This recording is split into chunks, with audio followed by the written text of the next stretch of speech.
नयगढ़ जिला भापुर ब्लॉक कार्यालय में सरकारी नीति नियम को बेखातिर करा जायछि। सरकार गाइडलाइन अनुसार प्रति 2 मास थे पंचायत समितिर साधारण अधिवेशन बसवार व्यवस्था अच्छी।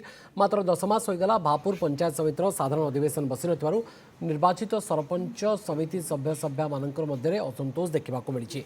समिति मीटिंग पर ब्लॉक अध्यक्षा सावित्री प्रधान बारंबार भापुर ब्लॉक वीडियो को चिठी करते ब्लॉक वीडियो शारदा प्रसन्न पंडा हेय ज्ञान भावी मीटिंग डाकु नथिबा बैठक डाकु नथिबार अभियोग होईछि। ब्लॉक अध्यक्षा चिठी लिखिबाकू 9 दिन बीती जाइथिले मध्य समिति मीटिंग डाकिबा निमंते कौनसी चिठी न करिवारु गत वर्ष अक्टोबर मासरे जिलापाल को जणाइथिले। बारंबार अभियोग करबा सत्वे कौनसी सुफल न मिलिबारु अध्यक्षा उच्च न्यायालयकर आश्रय लेथिले।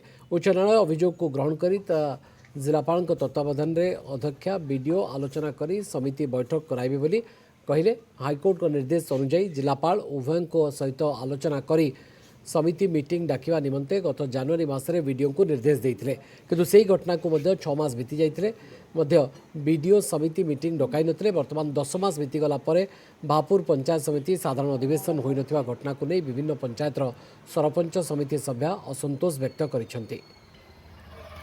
कहार चापरे ब्लॉक प्रशासन मीटिंग करूनाहांती सेटा समस्त सरपंच मानकर गोटे प्रश्न सृष्टि प्रत्येक को अवगत करागला पर मध्य मीटिंग से माने डाकले नहीं। तेणु बाध्य आमे उच्च न्यायालय आश्रय नहीं।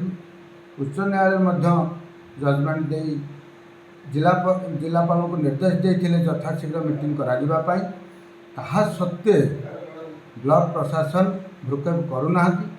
10 मास वीडियो को चेयरमैन बहुत थोड़ी चिट्ठी कले आम पंचायत समिति मीटिंग हाँपाई कि बारंबार चिट्ठी कले सहित वीडियो शुणुना। ये आम कलेक्टर को जनईचु हाईकोर्ट को जनईचु जहाद्वारा कि उन्नतमूलक कम किसी हो पारनी। आउ 5-6 मास रहा आमर इलेक्शन आम कौन नहीं कि लोक मान पाखे जापर वीडियो मीटिंग डाकू ना बारंबार चेयरमैन तो मीटिंग देले सी मीटिंग डाकी पाना से माने आम निश्चित वीडियो को निंदा करूँ। मीटिंग जिते शीघ्र हो डाकतु ना आगामी दिन में लोक जवाब देवे।